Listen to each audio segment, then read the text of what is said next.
America के राष्ट्रपति Donald Trump ने मिडिल ईस्ट में वाशिंगटन और तेहरान के बीच जारी संघर्ष और तनाव की समाप्ति को लेकर बड़ा बयान दिया। उन्होंने कहा, ईरान और अमेरिका के बीच शांति समझौते को लेकर एक समझौते पर काफी हद तक बातचीत पूरी हो चुकी है।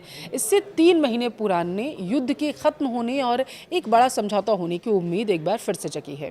तो क्या स्ट्रेट ऑफ हॉर्मुज खुलेगा? क्या इस समझौते से भारत को कोई फायदा होगा? चलिए इसे डिकोड करते हैं। नमस्कार, आपके साथ मैं पल्लवी रविंद्र सिंह। अमेरिका और ईरान के बीच पश्चिमी एशिया में जारी युद्ध को खत्म करने के लिए समझौते की संभावना लगातार बढ़ती जा रही है। रिपोर्ट के अनुसार दोनों देश एक डील के करीब अब पहुंचने लगे हैं। ईरान ने कहा है कि अगर समझौता होता है तो रणनीतिक रूप से बेहद ही अहम स्ट्रेट ऑफ हॉर्मुज में जहाज़ों की आवाजाही अगले 30 दिनों में युद्ध से पहले जैसी सामान्य हो सकती है। दरअसल 28 फरवरी को अमेरिका और इजराइल की ओर से ईरान पर हमले के बाद तेहरान ने स्ट्रेट ऑफ हॉर्मुज को लगभग पूरी तरीके से बंद कर दिया था। दुनिया की तकरीबन 20% ऊर्जा सप्लाई इसी समुद्री रास्ते से होकर गुजरती है। अमेरिका ने ईरानी बंदरगाहों पर नौसैनिक ब्लॉकेट भी लगा दिया था, जिससे ईरान की अर्थव्यवस्था बुरी तरीके से प्रभावित हुई थी। अब ट्रंप की घोषणा के बाद उम्मीद ये जगी है कि युद्ध जल्दी खत्म हो सकता है। दोनों देश MOU पर काम कर रहे हैं, जिससे हॉर्मुज को फिर से खोलने, ब्लॉकेड हटाने और कुछ अन्य मुद्दों को शामिल इसमें किया गया है।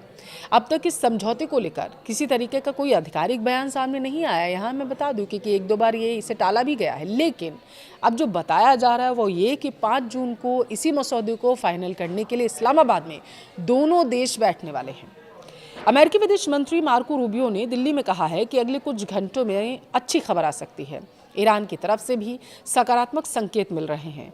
हालांकि कुछ छोटे मोटे मुद्दों पर अभी भी मतभेद जरूर बना हुआ है, खासकर परमाणु कार्यक्रम को लेकर। ईरानी सूत्रों के मुताबिक अगर सुप्रीम नेशनल सिक्योरिटी काउंसिल इस MOU को मंजूरी देगी तो इसे अंतिम फैसले के रूप में supreme leader ayatollah Mustafa Khamenei के पास भेजा जाएगा। यह समझौता दोनों देशों के लिए फायदेमंद साबित हो सकता है। फिलहाल ईरान आर्थिक दबाव से तंग आ चुका है, जबकि अमेरिका उसके सहयोगी देशों को तेल की कीमतें कंट्रोल करने और क्षेत्र में स्थिरता चाहिए। बातचीत अभी अंतिम चरण में है और अगर सब कुछ ठीक रहा तो आने वाले दिनों में आधिकारिक घोषणा भी हो सकती है, जिससे न सिर्फ हॉर्मुज खुल पाएगा बल्कि पूरे क्षेत्र में तनाव भी कम होगा। ईरान में युद्ध शुरू होने वाले 28 फरवरी से पहले हर दिन हॉर्मुज स्ट्रेट से लगभग 125 से 140 जहाज गुजरते थे। ईरान की रोक और अमेरिकी नेवी की ओर से ईरानी बंदरगाहों की नाकेबंदी इस रूट को तकरीबन बंद कर दिया था। इससे दुनिया के बड़े हिस्से, खासतौर से भारत और इसके पड़ोसी देशों को खाड़ी देशों से आने वाला तेल और गैस नहीं मिल सका और उनको ऊर्जा संकट का सामना करना पड़ा था।